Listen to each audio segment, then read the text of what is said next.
Hello friends, आज हम इस वीडियो में बीपीएससी टीआरई 4.0 क्लास 1 to 5 के लिए ईवीएस से संबंधित मोस्ट इंपॉर्टेंट प्रश्नों को सॉल्व करेंगे। सेट नंबर है 6। इससे पहले ऑलरेडी हमने 5 सेट करा रखा है, उसका लिंक डिस्क्रिप्शन में दिया हुआ है या फिर प्लेलिस्ट में भी जाके आप देख सकते हैं। ठीक है, ध्यान रखना है यहाँ पे कि ये बिहार विद्यालय के पर्यावरण एवं हम जो कि कक्षा 3री से 5वीं तक चलता है तथा विज्ञान बुक जो कि कक्षा 6ठी से 8वीं तक चलता है, उस किताब से ये कंटेंट तैयार किया गया है। ठीक है, तो ध्यान रखिएगा, यहाँ से जो भी क्वेश्चंस बनते हैं वो इंपॉर्टेंट होंगे क्लास 1 to 5 के लिए। ठीक है, तो इसमें बहुत सारे सवाल ऐसे भी होंगे जो कि आपका 6 to 8 में आप हैं तो वहाँ पे जीके जीएस में आपका काम आ जाएगा। ठीक है, चलिए फिर लेते हैं सवाल। आज का पहला सवाल है, जंतु जिनकी संख्या एक निर्धारित स्तर से कम होती जा रही हैं तथा वे विलुप्त हो सकते हैं, क्या कहलाते हैं। ठीक है, ध्यान रखिएगा, हम ज़्यादा यहाँ पे डिस्कस नहीं करेंगे, जितना शॉर्ट में होगा हम आंसर बताते हुए निकलेंगे, क्योंकि यहाँ ये सब जितने भी सवाल होते हैं सब इजी सवाल होते हैं। ठीक है, बस यहाँ रिवीजन के तौर पर हम यहाँ पे ले रहे हैं, जहाँ पे ज़रूरत पड़ेगी डिस्कस करने को वहाँ पे हम डिस्कस थोड़ा बहुत कर लेंगे। ठीक है, तो चलिए इसका आंसर क्या होगा बताइए। वन्य प्राणी, पालतू जंतु, संकटपन्न जंतु, एक से अधिक या इनमें से कोई नहीं। तो याद रखना है, जंतु जिनकी संख्या एक निर्धारित स्तर से कम होती जा रही हैं तथा वे विलुप्त हो सकते हैं, उसे हम लोग संकटपन्न जंतु कहते हैं। सी ऑप्शन यहाँ पे बिल्कुल सही होगा। अगला सवाल है, भारत में कुल बाघ संरक्षित क्षेत्रों की संख्या कितनी है, बताना है। भारत में कुल बाघ संरक्षित क्षेत्रों की संख्या कितनी है, 50, 55, 48, एक से अधिक या इनमें से कोई नहीं। तो इसका सही आंसर हो जाएगा, ये लेटेस्ट अपडेट है। ठीक है, 55 इसका सही आंसर होगा। ठीक है, ध्यान रखिएगा, भारत में कुल बाघ संरक्षित क्षेत्रों की संख्या 55 है, 2024 तक का ये अपडेट है। ठीक है, चलिए अगला सवाल लेते हैं। हो सकता है आपको किसी किसी बुक में 54 देखने को मिले, लेकिन ध्यान रखिएगा ये अपडेट है, ये 55 है। चलिए अगला सवाल लेते हैं। अगला सवाल है कि वनों उन्मूलन का मुख्य कारण क्या है। भवन निर्माण, कागज उद्योग, सड़क निर्माण, शहरीकरण। तो देखेंगे ये सभी मुख्य कारण है। ठीक है, इसका डी ऑप्शन यहाँ पे सही होगा, ई ऑप्शन सही होगा, उपयुक्त में से एक से अधिक। ठीक है, क्योंकि दोनों ऑप्शन एक ही में डाल दिया गया है, या तो उपयुक्त में से कोई नहीं होगा या तो उपयुक्त में से एक से अधिक होगा। तो इसका यही आंसर सही है, उपयुक्त में से एक से अधिक, ई ऑप्शन सही होगा। चलिए अगला सवाल लेते हैं। अगला सवाल है, प्राकृतिक आवास का वन्य प्राणी संरक्षण किसमें किया जाता है। प्राकृतिक आवास का वन्य प्राणी संरक्षण किसमें किया जाता है, इन सीटू, एक्स सीटू, पर सीटू, एक से अधिक या इनमें से कोई नहीं।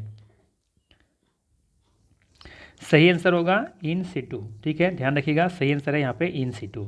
अब यहाँ पे ध्यान रखना है कि संरक्षण को दो भागों में बांटा गया है। मैनली संरक्षण को दो भागों में बांटा गया है, इन सीटू और एक्स सीटू। ये दोनों क्या है इसमें समझ लेते हैं यहाँ पे। तो ध्यान रखना इन सीटू क्या है। इन सीटू कहता है कि प्राकृतिक आवासों, प्रजातियों और पारिस्थितिकी तंत्रों का संरक्षण जहाँ वे स्वाभाविक रूप से पाए जाते हैं। ठीक है, क्या कह रहे हैं हम लोग कि प्राकृतिक आवास, प्रजाति और पारिस्थितिकी तंत्रों को संरक्षण करना है जहाँ वे स्वाभाविक रूप से पाए जाते हैं। यह इन सिटू संरक्षण है और इसमें प्राकृतिक प्रक्रियाओं और अंतःक्रियाओं के साथ साथ जैव विविधता को तत्वों को भी संरक्षण यहाँ पे किया जाता है इन सिटू विधि में। वहीं बात करें एक्स सिटू में, तो जैव विविधता के तत्वों को उनके प्राकृतिक आवासों के संदर्भ से बाहर संरक्षित करना एक्स सिटू कहलाता है। ठीक है, जैसे चिड़ियाघर होता है ना, तो चिड़ियाघर हम लोग जो संरक्षण दे रहे हैं वो किस में आएगा, एक्स सिटू में आएगा। ठीक है, और इन सीटू में मतलब कि जहाँ पे वो हैं वहीं पे उन्हें हम संरक्षण दे रहे हैं, तो ये कहलाएगा इन सीटू। और जहाँ पे हैं उनसे बाहर, यानी उनके प्राकृतिक आवास से बाहर अगर हम कहीं संरक्षित कर रहे हैं, जैसे चिड़ियाघर हो गया, वनस्पति उद्यान हो गया, बीज बैंक हो गया, है ना, तो ये सभी एक्स सीटू के उदाहरण हैं। ठीक है, तो ये सभी एक्स सीटू के संरक्षण के उदाहरण हैं, कह सकते हैं।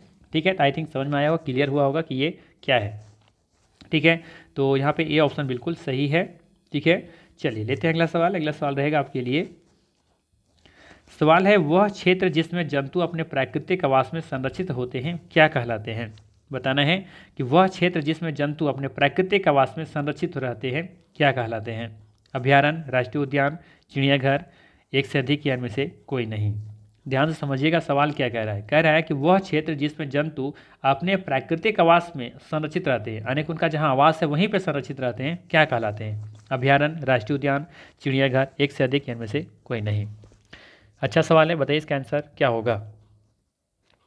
तो ध्यान रखना है, इसका सही आंसर हो जाएगा यहाँ पे अभयारण्य। क्या होगा इसका आंसर, अभयारण्य। ठीक है, ए ऑप्शन यहाँ पे बिल्कुल क्या हो जाएगा, सही। ठीक है, चलिए हम लोग समझने का प्रयास करते हैं। ठीक है, कि ये वन्य जीव अभयारण्य क्या है। ठीक है, इसके बाद बायोस्फीयर रिजर्व क्या है, राष्ट्रीय उद्यान क्या है। ठीक है, तो देखिए ध्यान से, वन्य जीव अभयारण्य कहता है यहाँ पे कि वन्य जीव अभयारण्य एक संरक्षित क्षेत्र है जहां जानवर और पक्षी अवैध शिकार या तस्करी के खतरे के बिना अपने मूल वातावरण में रह सकते हैं, है ना। इसलिए इसका आंसर क्या था यहाँ पे, अभयारण्य। ठीक है, अभयारण्य क्या होता है कि वन्य जीव अभयारण्य एक संरक्षित क्षेत्र होता है, संरक्षण किया जाता है उसे, जहाँ पर जानवर और पक्षी अवैध शिकार या तस्करी के खतरे के बिना अपने मूल वातावरण में ये रह सकते हैं। ठीक है, और जनवरी 2023 तक इसकी संख्या थी 567 भारत में। इसे कुछ उदाहरण देख सकते हैं, भारतीय बस्टर्ड अभयारण्य, नागार्जुन सागर जो जो श्रीशैलम है, ठीक है, और पलामू जो कि झारखंड में है। बात करें वहीं पे बायोस्फीयर रिजर्व के बारे में, तो ये बायोस्फीयर रिजर्व बड़े क्षेत्र हैं जिसका उद्देश्य लुप्तप्राय प्रजातियों सहित जैव विविधता की रक्षा और संरक्षण करना है। वे अक्सर विशाल परिदृश्यों को कवर करते हैं, कौन सा, बायोस्फीयर रिजर्व, और उनकी सीमाओं के भीतर कई राष्ट्रीय उद्यान या वन्यजीव अभयारण्य शामिल हो सकते हैं। ठीक है, बाकी ध्यान रखना है 2023 तक ये इसकी संख्या 18 थी। ठीक है, इसके उदाहरण है मन्नार की खाड़ी तमिलनाडु में, नंदा देवी बायोस्फीयर रिजर्व और राष्ट्रीय उद्यान ये उत्तराखंड में, और सुंदरबन जो कि पश्चिम बंगाल में है। ठीक है, इसके बाद है राष्ट्रीय उद्यान, ये क्या है, तो ध्यान रखना है एक राष्ट्रीय उद्यान प्राकृतिक, अर्ध प्राकृतिक या निर्मित भूमि का एक संरक्षित क्षेत्र है जो भविष्य की पीढ़ियों के लिए जंगली प्रकृति को संरक्षित करने के लिए साथ साथ राष्ट्रीय गौरव के स्रोत के रूप में भी समर्पित है। ठीक है, और इसकी संख्या कितनी है, 106। ठीक है, कब तक, जनवरी 2023 तक। ध्यान रखना है इसके उदाहरण है पापीकोंडा राष्ट्रीय उद्यान आंध्र प्रदेश में है, डिब्रू सैखोवा राष्ट्रीय उद्यान जो कि असम में है, और पीन वैली नेशनल पार्क जो कि हिमाचल प्रदेश में है। ठीक है, तो इतने बातों को ध्यान रखिएगा, तो यहाँ से क्वेश्चन आपका गलत नहीं होगा। ठीक है, आपका ये भी पूछा जा सकता है ये किसके उदाहरण है, ये राष्ट्रीय उद्यान है ना, या बायोस्फीयर रिजर्व है, या वन्यजीव अभयारण्य है, किसके उदाहरण है, इस तरीके से सवाल भी पूछे जा सकते हैं। ठीक है, चलिए अब लेते हैं अगला सवाल। अगला सवाल है गर्म पिंड से ठंडे पिंड में ऊष्मा का स्थानांतरण क्या कहलाता है। सवाल है कि गर्म पिंड से ठंडे पिंड में ऊष्मा का स्थानांतरण क्या कहलाता है, इस तरीके के सवाल। और वहाँ पे हमने पिछला वीडियो में बता रखा है कि संवहन क्या है, चालन क्या है, विकिरण क्या है। तो पिछला वीडियो में अगर देखे होंगे तो आपका कॉन्सेप्ट क्लियर होगा, और नहीं तो वहाँ जाकर आप देख सकते हैं। यहाँ पे हम ज़्यादा डिस्कस नहीं करेंगे, इसका सीधा आंसर बताएंगे। इसका आंसर क्या है, तो ध्यान रखना है कि गर्म पिंड से ठंडे पिंड में ऊष्मा का स्थानांतरण क्या कहलाता है, इसका कहलाता है ये चालन। ठीक है, ध्यान रखिएगा, पिछला वीडियो में हमने इसका बाय द रियल लाइफ का एग्जाम्पल देकर भी हमने वहाँ पे समझा रखा है, तो वहाँ पे जाकर आप देख सकते हैं। चलिए लेते हैं अगला सवाल। अगला सवाल है कि प्रयोगशाला तापमापी के ताप पाठ्यांक की सीमा कितनी होती है। सवाल है कि प्रयोगशाला तापमापी के जो ताप पाठ्यांक होते हैं, है ना, वो उसकी सीमा कितनी होती हैं। ठीक है, यहाँ पे छूट गया थोड़ा सा, माइनस होना चाहिए था, -10 डिग्री सेल्सियस से लेकर के 110 डिग्री सेल्सियस, 35 डिग्री सेल्सियस से लेकर के 42 डिग्री सेल्सियस, या 0 डिग्री सेल्सियस से लेकर के 100 डिग्री सेल्सियस, एक से अधिक इनमें से कोई नहीं। तो याद रखना है प्रयोगशाला जो तापमापी होता है उसका पाठ्यांक जो होता है वो होता है -10 डिग्री सेल्सियस से लेकर के 110 डिग्री सेल्सियस तक। ठीक है, और हम लोग जानते हैं कि 100 डिग्री सेल्सियस में पानी खोलना शुरू हो जाता है। ठीक है, तो ये ध्यान रखिएगा, इसका ए ऑप्शन यहाँ पे बिल्कुल क्या है, सही है। ठीक है, वहीं अगर आपसे पूछ लिया जाए कि डॉक्टरी जो थर्मामीटर होता है उसका रेंज परास कितना होता है। ठीक है, किसका, डॉक्टरी थर्मामीटर का जो परास होता है वो कितना होता है, रेंज जिसको कह सकते हैं। ठीक है, कितना होता है इसका, तो ध्यान रखना है 35 डिग्री सेल्सियस से लेकर के 42 तक। ठीक है, 42 डिग्री सेल्सियस तक होता है। ठीक है, तो दोनों से कहीं से सवाल आएगा, आंसर आप दे सकते हैं, क्लास 8 का किताब में ये दिया हुआ है, साइंस का बुक में। ठीक है, विज्ञान से ये सवाल था। चलिए अगला सवाल लेते हैं। अगला सवाल है आपके लिए, सवाल है यहाँ पे कि वनो उन्मूलन का प्राकृतिक कारण क्या है। वनो उन्मूलन का प्राकृतिक कारण क्या है, दावानल और भीषण सूखा, घर और कारखानों का निर्माण, एक से अधिक, या उपयुक्त में से कोई नहीं। तो याद रखना है यहाँ पे प्राकृतिक कारण पूछा है, तो इसका सेंस हो जाएगा यहाँ पे दावानल और भीषण सूखा। दावानल वो होते हैं जिसे देखेंगे गर्मी के मौसम में जंगलों में आग लग जाती हैं, है ना, तो उसे हम लोग दावानल कह रहे हैं। और भीषण सूखा पड़ने से भी क्या होता है, प्राकृतिक ये वनोन्मूलन का कारण है। ठीक है, तो बी ऑप्शन वहाँ सही होगा। अगला सवाल लेते हैं। अगला सवाल रहेगा आपके लिए कि निम्न में भौम जल स्तर के निम्नीकरण का क्या कारण है, वृक्षारोपण, वन उन्मूलन, दावानल, या एक से अधिक में से कोई नहीं। तो याद रखना है जल स्तर निम्नीकरण के कारण है यहाँ पे वन उन्मूलन है यहाँ पे। ठीक है, बी ऑप्शन यहाँ पे बिल्कुल सही होगा। ठीक है, क्यों होता है ऐसा, किसी को पता होगा तो कॉन्सेप्ट क्लियर होगा तो कौन से मुझे कमेंट करके बता सकते हैं। वैसे ध्यान रखना है यहाँ पे एक्चुअली में होता क्या है, जब वन को हम लोग क्या करते हैं, जब हटाते हैं, ख़त्म करते हैं, ठीक है, जैसे मान लेते हैं बहुत सारे पेड़ लगे हुए इस तरीके से, तो जब पानी जब चल करके आती है, जब बहाव होता है तो क्या होता है, इसकी गति को क्या करता है, स्लो करता है। जब स्लो होगा तो जाहिर सी बात है इसको पानी रिसने का, भूमि के अंदर पानी रिसने का इसको समय ज़्यादा मिल जाएगा, जिससे क्या होगा कि जल स्तर, जो भौम जल स्तर है उसमें क्या होगा, वृद्धि होगा। लेकिन मान लेते हैं अगर ये पेड़ ही नहीं है, इसका मतलब है कि सपाट जब होगा तो पानी तेज गति से निकल जाएगा, तो रिसने का समय कब मिलेगा, जिसकी वजह से क्या होगा, वहाँ पे जल स्तर में निम्नीकरण देखने को मिलेगा। राइट, तो आई थिंक समझ में आया होगा, थोड़ा सा मेरा समझाने का तरीका था, अगर पसंद आया तो अच्छी बात है। ठीक है, तो इसका सही आंसर क्या हो जाएगा, बी ऑप्शन, वनो उन्मूलन। ठीक है ना। चलिए लेते हैं अगला सवाल। अगला सवाल है यहाँ पे कि निम्न में से वनों की कटाई का मुख्य उद्देश्य क्या है। कृषि करना, घरों व कारखानों का निर्माण करना, लकड़ी का उपयोग करना, एक से अधिक होगा या इनमें से कोई नहीं। आसान सा सवाल है, वनों की कटाई का मुख्य उद्देश्य क्या है, घरों व कारखानों का निर्माण करना, है ना, तो बी ऑप्शन यहाँ पे सही दिख रहा है। वैसे देखेंगे तो डी ऑप्शन भी हम लोग ले सकते हैं, है ना, उपयुक्त में से एक से अधिक, लकड़ी का उपयोग भी कर रहे हैं हम लोग, ठीक है, घर और कारखाने के निर्माण करने के लिए भी करते हैं, और कृषि करने की वजह से भी हम लोग वन की कटाई कर देते हैं, साफ कर देते हैं, खास करके से झूम खेती सबसे बड़ा अच्छा उदाहरण हो सकता है। ठीक है, चलिए अगला सवाल लेते हैं। अगला सवाल रहेगा आपके लिए कि विश्व उष्णन के लिए प्रमुख उत्तरदायी गैस कौन सी है। जो ग्लोबल वार्मिंग होता है ना, उसका प्रमुख उत्तरदायी गैस कौन सा है। ऑक्सीजन है, CO2 है, नाइट्रोजन है, एक से अधिक में से कोई नहीं। आसान सा सवाल था, CO2 हो जाएगा, कार्बन डाइऑक्साइड।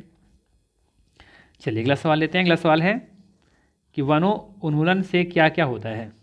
ठीक है, वनों उन्मूलन से क्या क्या होता है। पृथ्वी पर ताप में कमी, प्रदूषण के स्तर में कमी, पृथ्वी पर ताप में वृद्धि और प्रदूषण स्तर में वृद्धि, एक से अधिक में से कोई नहीं। तो यहाँ पे सी ऑप्शन सही हो जाएगा, पृथ्वी पर ताप में वृद्धि भी होता है और प्रदूषण के स्तर में भी इंक्रीज देखने को मिलता है, वृद्धि देखने को मिलता है। सी ऑप्शन सही होगा। अगला सवाल लेते हैं। अगला सवाल है आपके लिए कि कोशिका में गुणसूत्र कहाँ उपस्थित होता है। सिंपल सा सवाल है कि कोशिका में गुणसूत्र कहाँ उपस्थित होता है। केंद्रक में, तारकाय में, कोशिका में, एक से अधिक में से कोई नहीं।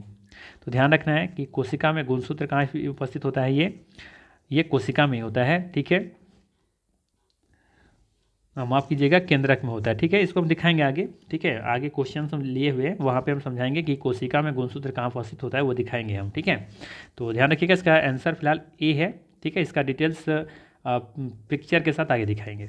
चलिए फिलहाल इसको आगे लेते हैं, उसको ध्यान में रखिएगा।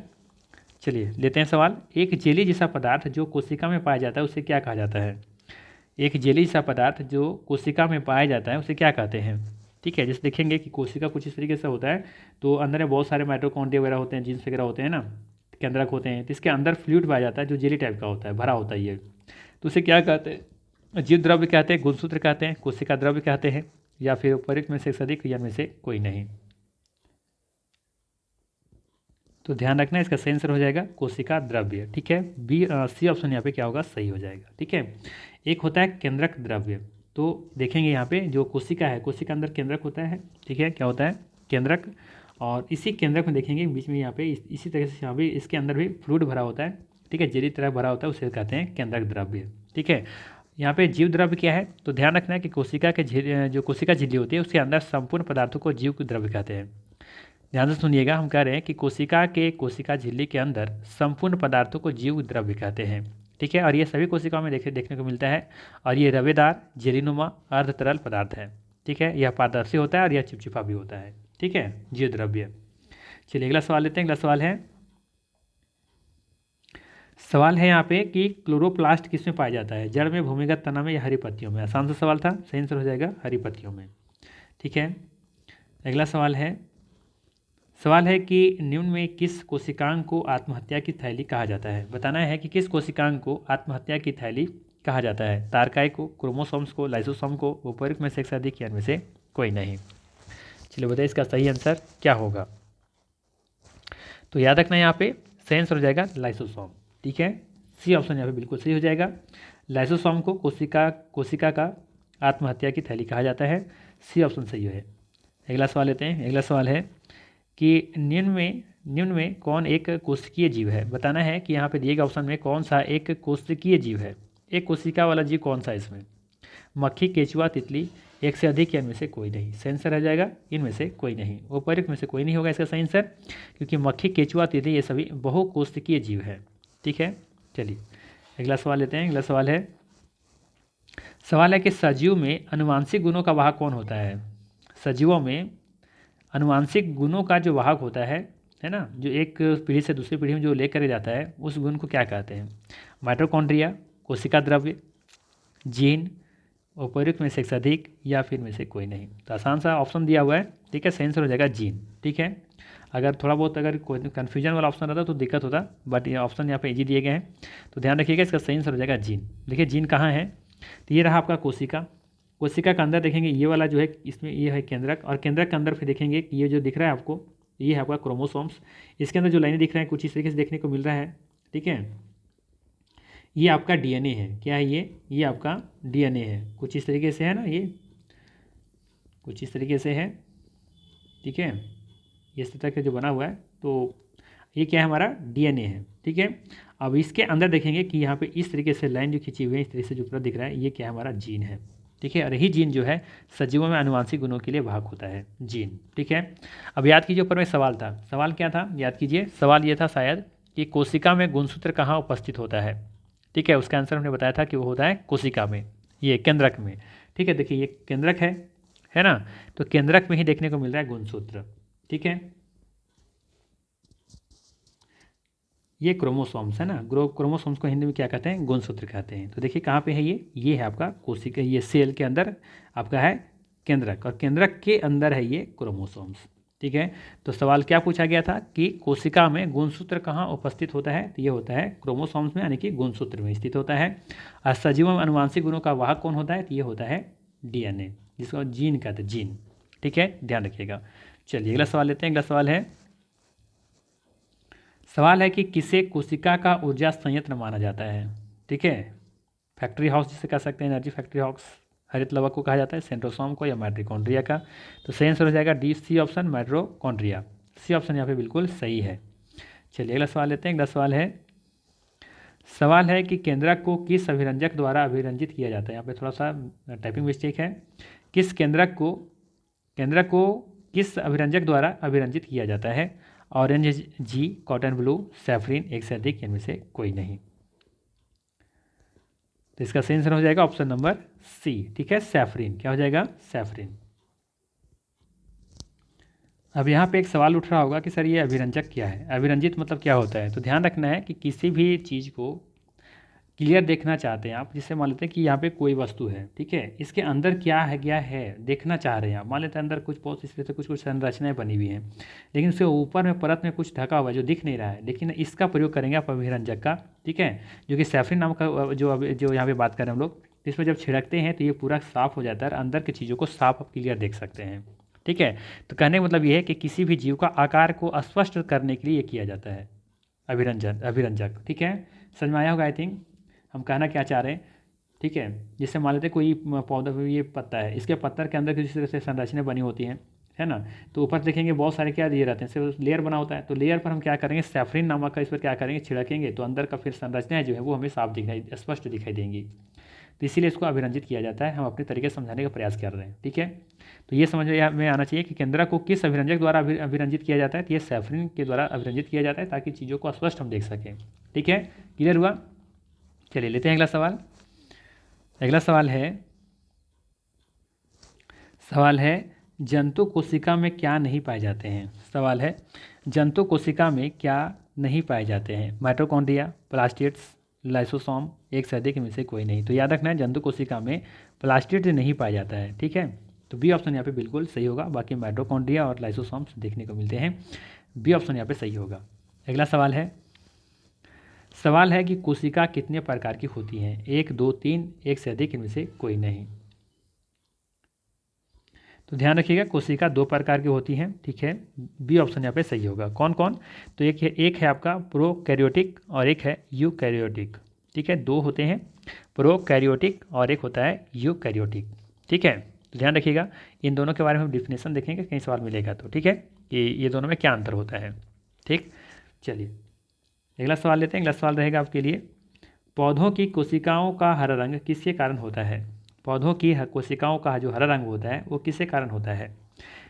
क्रोमोप्लास्ट, लीगोप्लास्ट, क्लोरोप्लास्ट, एक से अधिक, इनमें से कोई नहीं। सही आंसर है क्लोरोप्लास्ट। ठीक है, सी ऑप्शन यहाँ पे सही हो जाएगा। ठीक है, क्लोरोफिल की वजह से क्या होते हैं, पत्ते हरे होते हैं, ये ध्यान रखना है। चलिए अगला सवाल लेते हैं। अगला सवाल है आपके लिए, जंतु कोशिका में क्या अनुपस्थित होता है। सवाल है कि जंतु कोशिका में क्या अनुपस्थित होता है। ठीक है, स्क्लेरेन्काइमा, केंद्रक, कोशिका भित्ति, एक से अधिक, इनमें से कोई नहीं। तो ध्यान रखना यहाँ पे कि जंतु कोशिका में यहाँ पे उपर्युक्त में से एक से अधिक यहाँ पे अनुपस्थित रहता है। देखेंगे कि स्क्लेरेन्काइमा, ठीक है, और कोशिका भित्ति, वैसे आप मान के चलिए। ठीक है, ये तो वैसे जो स्क्लेरेन्काइमा है थोड़ा सा इसको मजबूत करता है, इसका थोड़ा सा आंसर में मुझे कन्फ्यूजन है, बट इसका आंसर आप लेके चल सकते हैं। ठीक है, डी ऑप्शन, उपर्युक्त में से एक से अधिक, क्योंकि स्क्लेरेन्काइमा जंतुओं में देखने, पौधों में देखने को मिलता है। ठीक है, और एक कोशिका भित्ति। कोशिका भित्ति तो निश्चित कन्फर्म रहिएगा कि कोशिका भित्ति सिर्फ और सिर्फ यहाँ पे पौधों में देखने को मिलता है। कुछ जंतु कोशिका में ये कोशिका भित्ति नहीं होती है, समझिएगा। जैसे ये कोशिका है, ठीक है, तो ये कोशिका के ऊपर देखेंगे झिल्ली रहता है, इसलिए तो इसे बोलते हैं कोशिका झिल्ली। ठीक है, ठीक है, जो क्या करता है, इसको सुरक्षा प्रदान करता है इस कोशिका को। ठीक है, तो ये हो गया कोशिका झिल्ली। तो ये हो गया आपका किस में, ये जंतु कोशिका में ऐसा होता है।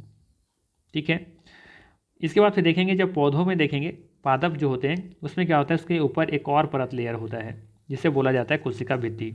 ठीक है, इसे क्या कहते हैं, कोशिका भित्ति कहते हैं। तो ये किस में देखने को मिलता है, ये देखने को मिलता है पादप में। तो ये कोशिका भित्ति जो है ना, ये प्लांट्स में देखने को मिलते हैं, पेड़ पौधों में देखने को मिलता है। तो यहाँ पूछा है जंतु कोशिका में क्या अनुपस्थित होता है, तो ये कोशिका भित्ति तो निश्चित नहीं होता है, इसमें मुझे डाउट है।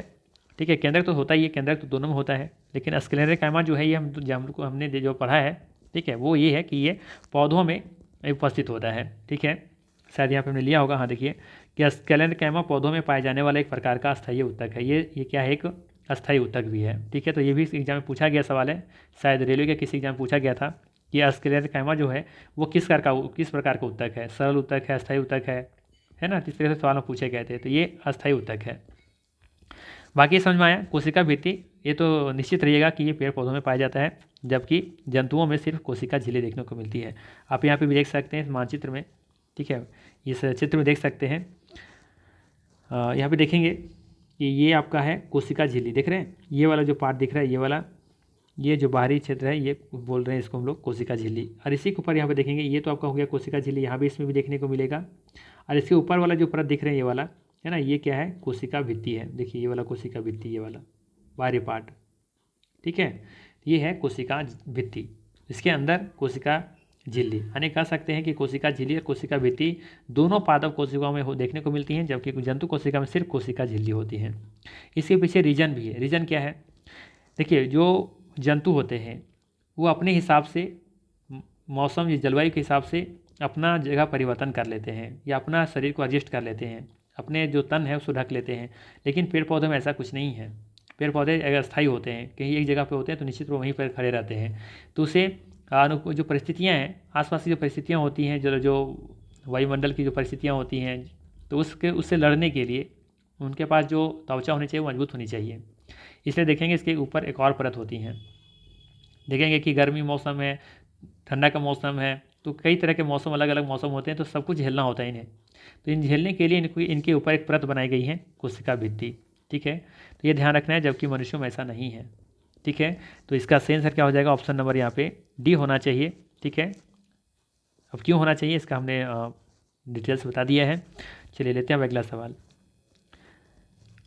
अगला सवाल है आपके लिए, सवाल है कि कोशिका का खोज कब हुआ था। कोशिका का खोज कब हुआ था, 1662 में, 1665 में, 1660 में, एक से अधिक, या इनमें से कोई नहीं। तो याद रखना है, कोशिका की खोज रॉबर्ट हुक के द्वारा सबसे पहले किया गया था। मृत कोशिका की खोज की गई थी 1665 ईस्वी में। ठीक है, 2-3 सवाल बनते हैं यहाँ से। कोशिका की खोज कब की गई थी, 1665 में। कोशिका की खोज किसने किया था सबसे पहले, तो रॉबर्ट हुक ने किया था। कोशिका जो थी वो किस तरह की कोशिका थी, मृत था, जीवित था, तो वो मृत कोशिकाएँ थीं। मृत कोशिका का मतलब जैसे कि हाथ में देखें नाखून जो बढ़ जाता है, वो क्या है, बाल क्या है, ये मृत कोशिका ही है। काटेंगे तो आप देखेंगे दर्द नहीं होगा, तो मृत कोशिका की उदाहरण है। तो ये जो कोशिका देखे थे, ठीक है, शायद ये बोतल के कॉर्क में देखे थे। ठीक है, तो ये क्या था, ये रॉबर्ट हुक ने खोज की थी 1665 में। ठीक है, ध्यान रखिएगा। जीवित कोशिका की खोज किसने की थी, तो ल्यूएन हॉक ने की थी। ठीक है, ये जीवित कोशिका का खोज। ठीक है, और खोज कब की थी, तो शायद 1600 आई थिंक 72-74 में किया होगा, एक बार देख लीजिएगा। आई थिंक 1674 ही होना चाहिए। ठीक है, तो 1674 ईस्वी में ही जीवित कोशिका की खोज की गई थी एंटोन वॉन लीवेनहॉक के द्वारा। ठीक है, चलिए अगला सवाल लेते हैं। अगला सवाल है आपके लिए, जीव की सूक्ष्मतम मूलभूत संरचनात्मक इकाई कौन सी है? जीव की सूक्ष्मतम मूलभूत संरचनात्मक इकाई कौन सी है? अंग है, कोशिका है, ऊतक है, एक से अधिक है, उपयुक्त में से कोई नहीं। तो जीव की सूक्ष्मतम जो सबसे छोटी जो मूलभूत जो संरचना है वो कौन सी है? तो ये सबसे छोटी संरचनात्मक इकाई है कोशिका। क्या है? कोशिका है।